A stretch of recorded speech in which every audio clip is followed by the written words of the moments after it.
শীতের সকালবেলা খেলার মজাটাই কিন্তু আলাদা। হ্যালো গাইস এভরিওয়ান, সবাই কেমন আছেন? আশা করি অনেক ভালো আছেন। আলহামদুলিল্লাহ আমি অনেক ভালো আছি। অনেকদিন পর একটা ব্লগ ভিডিও নিয়ে আসলাম। তো যাইতেছি কোথায় অবশ্যই গাইস সম্পূর্ণ ভিডিও দেখবেন। খেলার জন্য যাইতেছি। আজকে যাইতেছিল এমন একটা জায়গায়, যে জায়গায় গেলে আপনাদের মাথাও কিন্তু ঘুরে যাবে। তো সকাল সকাল উঠে গেলাম। সকাল সকাল উঠতেই কিন্তু ঘর থেকে হাঁটা শুরু করলাম। হঠাৎ করে দেখি বাইরে ভাই এত পরিমাণ কুয়াশা পড়তেছে, তা দেখে তো আমি পুরোই অবাক। তো আমার জন্য কারা কারা অপেক্ষা করতেছে অবশ্যই গাইস দেখেন। আমার জন্য আছে আরিফ, তারপর আছে হাসান, তারপর আছে ইফরান। তো তারা সবাই কিন্তু অপেক্ষা করতেছে গোল মিটিং করতে, যেহেতু আজকে সকাল সকাল যেহেতু খেলা, সকাল সকাল সব উঠে গেছে। আমি তো পুরো অবাক, ইফরান এত সকাল উঠছে দেখা আমি পুরো অবাক। কিরে আমি জিজ্ঞেস করছি, কিরে তুই এত সকাল সকাল উঠি? না উঠতে তো হবে। হাসানে দিয়ে কিন্তু একদম পুরো ভোর। তারপর আসে বলে আমাদের মেহেদি, তারপর আছে আমাদের রিয়াদ, তারপর কিন্তু আসবে এমন একটা স্পেশাল মানুষ আসবে যেটা দেখলে আপনারা কিন্তু অবাক হয়ে যাবেন। এই যে দেখেন আমাদের মাঝে কিন্তু আসছে আমাদের হোসেন ভাই। দেখেন দাওয়াতে হোসেন ভাই কিন্তু আসছে। তো পরবর্তীতে আমরা কিন্তু গাড়ি নিয়ে নিলাম, গাড়ির ভিতরে বসে গেলাম, সবাই চলে যেতে হবে। এখন গন্তব্য অনেক দূরে, মাথায় আমার ঘুরে। তারপর কিন্তু আমি শুরু করে দিলাম আমাদের চাঁদপুর ব্রিজের থেকে ভিডিও। দেখেন ব্রিজের ভিউটা ভাই দেখেন, মানে চাললে কিন্তু একদম ফর ইউ সেরা একটা প্লেস রে ভাই রে ভাই। এদিক দিয়ে কুয়াশা পড়তেছে, মাটি পুরো ভিজে রয়েছে কুয়াশার পানিতে। দেখতে পাচ্ছেন ব্রিজের রেলিং গুলো একদম ভিজা চুপচুপ হয়ে রয়েছে একদম। তো আমরা যাইতেছি, এখানে আরিফ আছে, সবাই কিন্তু গুঞ্জা গাঞ্জায় পড়েছে, কারণ অনেক ঠান্ডা লাগতেছে।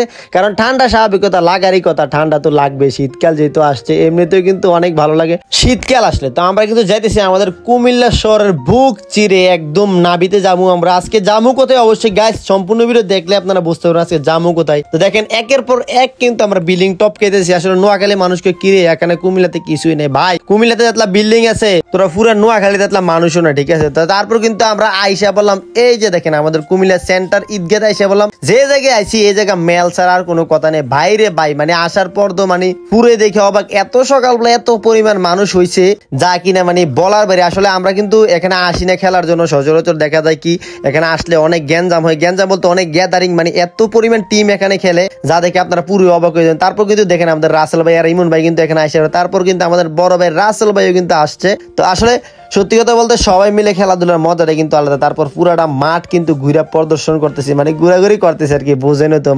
মানে কি আপনারা বুঝান লাগবে, যেহেতু ওয়েদার যেহেতু এত সুন্দর একটা ওয়েদার, অবশ্যই এখানে ঘুরে ঘুরে কিন্তু দেখতে হবে। দেখেন কি পরিমাণ মানুষ আসছে, একটু পর তো দেখবেন আরো ঘুরে যাবো। এদিক দিয়ে ক্রিকেট খেলে, এদিক দিয়ে ফুটবল খেলে, এদিক দিয়ে মানে শর্ট বাউন্ডারি, এদিক দিয়ে বিগ বাউন্ডারি। ভাই বিশ্বাস করেন দেখে তো এগুলো পুরো মাথা, মানে সাধারণ পাবলিকের মাথা ঘুরে যাবে। যে প্রথমবার এখানে আসবো তারা বলবো কিরে ভাই আমি কোথায় আছি? এখানে তো মিসিং মিটিং চলতেছে, যেন খেলতাম আইসি। পরে খেলা শুরু হয়ে গেছে, আমরা কিন্তু বোলিং পাইছি। আমি এক কোণাত বসে বসে চিন্তা করতেছি, মানে কে ফিরতেছে, কোথায় দিতেছে, এটা কিচ্ছুই দেখতেছি না। মানে বাইরে ভাই যে জায়গায় আইছি, মানে দেখেন মানে কত পরিমাণ এখানে খেলা খেলতেছে। মানে মনে হয় 20 থেকে 25টা টিম কিন্তু এখানে খেলতেছে। আসলে সর্বমোট মিলে কি ব্যাটিং করে মজা নাই, বোলিং করে মজা নাই, তারপর ফিল্ডিং করে এখানে মজা নাই। কিন্তু আশা লাই কিছু করে না, যেহেতু আমাদের মাঠ নাই। ভালো কোনো মাঠ থাকলে অবশ্যই এখানে আশা লাগলো নইলো কিছু করে নাই ভাই। খেলাধুলা করলে কিন্তু মন মানসিকতা মানুষের এমনিতে ফ্রেশ থাকে। তো দেখেন সবাই কিন্তু বল টল করে কিন্তু ফাটা লিতেছে। পরে কিন্তু এক ইনিংস শেষ হয়ে গেছে। এক ইনিংস শেষে কিন্তু আমরা একটু রেস্ট নিতেছি, কারণ রেস্ট তো নিতে অবশ্যই অভিজ্ঞতা। ইনিংস যেহেতু শেষ, ইনিংস একটা শেষ হলে কি দিতেছে আরেকটা শুরু হয়ে যায়। তো তারপর কিন্তু দেখেন আমি কিন্তু বজনে বসে গেছি। তো বজন কি করতেছি, এটা হলো জালমুড়ি খাইতেছি। আসলে জালমুড়ি খাওয়ার মজাটাই কিন্তু অন্যরকম। এই জালমুড়িটা কিন্তু খাওয়াইছে আমাদের মেহেদি। তো মেহেদি কিনলে খাওয়াইছে জালমুড়িটা, হেতরে নাকি একটা মায়াটা হইতাম। তো গাইস আমার ফলোয়ারের ভিতরে যদি কোনো মাইয়া ফ্রেন্ড থাকেন অবশ্যই একটা কমেন্ট করে যাবেন আর বলে যাবেন আপনার নামটি। পরবর্তীতে আমাদের ব্যাটসম্যান এটি কিতে শুরু করছে বুঝলাম না। তারা উফার দুফার করে ফিটটা এরম ফিটে ফিরছে। তারা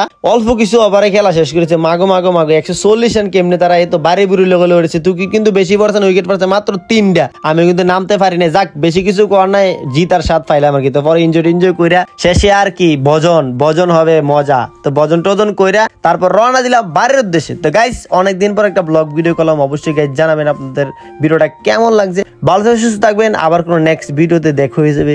আসসালামু আলাইকুম সবাইকে।